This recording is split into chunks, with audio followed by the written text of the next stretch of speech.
بہت important question لڑکیاں کرتی ہیں کہ کیا 40 سال کے بعد پریگننسی ہو سکتی ہے یا ہمیں پریگننسی کرنی چاہیے یا نہیں. یہ دونوں علیحدہ علیحدہ کویشچنس ہیں اور ان کے آنسر بھی علیحدہ علیحدہ ہیں.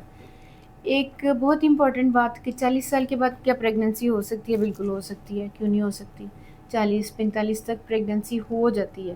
کرنی چاہیے یا نہیں یہ ایک الگ سینیریو ہے. دیکھیں، جو پریگننسی کرنے کا بیسٹ ٹائم ہے وہ ہوتا ہے 25 سے لے کر 30-32 سال تک. تب تک آپ کے ایگز بہت ہیلدی ہوتے ہیں، آپ فریش ہوتے ہیں، آپ ینگ ہوتے ہیں.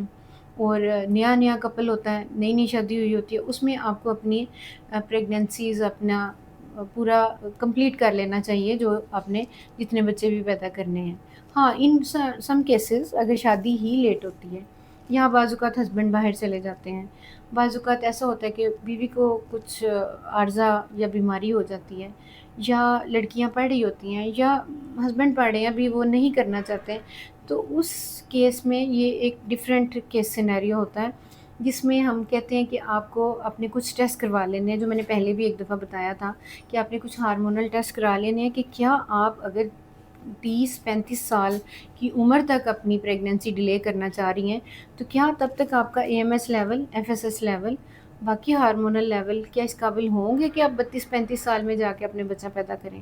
ایک نمبر دو، کیا آپ 40 سال میں جا کے اگر بچہ پیدا کرنا چاہ رہی ہیں تو اس وقت کیا کچھ آپ کے ساتھ برا ہو سکتا ہے. اس میں جو سب سے بری بات ہے نا وہ یہ ہو سکتی ہے کہ ایک تو پریگننسی کنسیو کرنے میں بہت پرابلمز ہوتی ہیں. نمبر دو، اس میں اب نارمیلٹیز کا بہت رسک ہے جس میں سب سے زیادہ ڈاؤن سنڈروم یا دوسری اب نارمیلٹیز بھی بچوں میں آ سکتی ہیں جو کہ بہت ہی لیتھل ہوتی ہیں، جو ماں باپ کے لیے اور پورے خاندان کے لیے بہت بڑا ایک پینک سچویشن کریٹ کر دیتی ہیں. تیسری بات یہ کہ اگر پریگننسی ہو بھی جاتی ہے تو بہت زیادہ چانسز ہوتے ہیں کہ مس کیریج یا ضائع ہو جائے گی. چوتھی بات یہ کہ پلیسینٹا پریویا، بلڈ پریشر، شوگر، اس کے علاوہ اور بہت سے پرابلمز جو ہیں وہ جنریٹ ہو سکتے ہیں ڈیورنگ پریگننسی.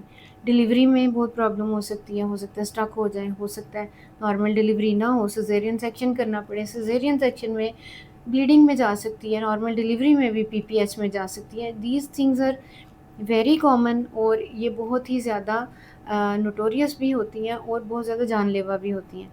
اس لیے اگر ایک لڑکی جس کی شادی ہی لیٹ ہو رہی ہے تو اس نے تو 40 سال میں اگر اس کی شادی ہوئی ہے تو شی ول آپٹ فار اینی تھنگ کہ اس کی پریگننسی ہو جائے، اینڈ شی شوڈ. بیسیکلی اس وقت ہمیں بہت سے ٹیسٹ کروا کے دیکھنا پڑتا ہے کہ اس کی ایگس کی کوالٹی اور کوانٹٹی کیسی ہے. ایک اور بہت ریکویسٹ جو میں کرنا چاہتی ہوں کہ اگر بچیاں اپنی پریگننسی ڈیلے کرنا چاہتی ہیں تو یہ کچھ ٹیسٹ کروا لیں جس میں A M H, F S H, T S H, prolactin اور شوگر کے ٹیسٹ ہیں. اگر یہ کروا لیں اور ان کا اے ایم ایس لیول اور ہارمونل پروفائل بہت اچھا ہے اور ان کے ایگس کی کوالٹی اور کوانٹٹی بہت اچھی ہے اور وہ ڈیلے کرنا چاہتی ہیں تو وہ ڈیلے کر سکتی ہیں. اگر نہیں اچھا تو انہیں یا تو جلدی اپنی فیملی کمپلیٹ کرنی ہے یا وہ اپنے ایگس کو پرزرو کروا سکتی ہیں. فولیکولر پرزرو جب ہو جاتے ہیں تو پھر آپ جب مرضی you can go for I V F اور نارمل طریقے سے جو پریگننسی یا آئی یو آئی تو نہیں ایگ پرزرو کرنے سے ہوتا، آئی وی ایف ہو جاتا ہے.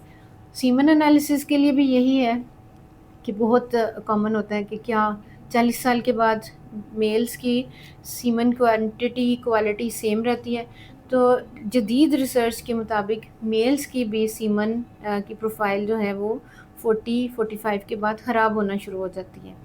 تو اگر آپ نے فیملی کمپلیٹ کرنی ہے تو ٹائملی کریں، ورنہ آپ اپنے سیمن یا اپنے ایگس ان کو فریز کروا سکتے ہیں اور پھر اس کے بعد آپ جب مرضی آئی وی ایف کے ذریعے اپنی فیملی کمپلیٹ کر سکتے ہیں. Thank you so much.